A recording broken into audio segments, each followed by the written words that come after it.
नमस्कार। हम मुकेश कुमार ठाकुर अपने सबन के समक्ष प्रस्तुत कर रहल बानी भोजपुरी कविता जेकर शीर्षक बा ई नया साल बा। न सरसों फुलायल न आम मुजरायल, न सरसों फुलायल न आम मुजरायल, न महुआ है चुअत न कोयल है बोलत, न प्रकृति के बदलल कोनो चाल बा का त ई नया साल बा। दिसंबर रहे जैसन जनवरी भी ओइसन, दिसंबर रहे जैसन जनवरी भी ओइसन, उहो महीना सिकुरल इहो महीना ठिठुरल, उहो महीना सिकुरल इहो महीना ठिठुरल, नया कैलेंडर पुरनके दीवाल बा का त ई नया साल बा।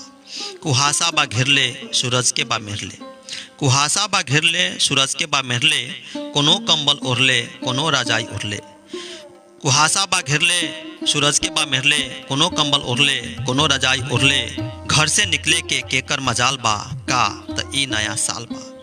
खरमास है चढ़ल नया काम है पड़ल, खरमास है चढ़ल नया काम है पड़ल, ऐसे में कैसे हम नया कुछ बनाएम, ऐसे में कैसे हम नया साल मनाएम।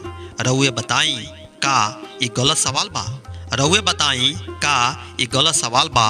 हम कैसे मानी कि ई नया साल बा, हम कैसे मानी कि ई नया साल बा। न सरसों फुलायल न आम मुजरायल, न महुआ है चुअत न कोयल है बोलत, न प्रकृति के बदलल कोनो चाल बा का त ई नया साल बा, का त ई नया साल बा। धन्यवाद।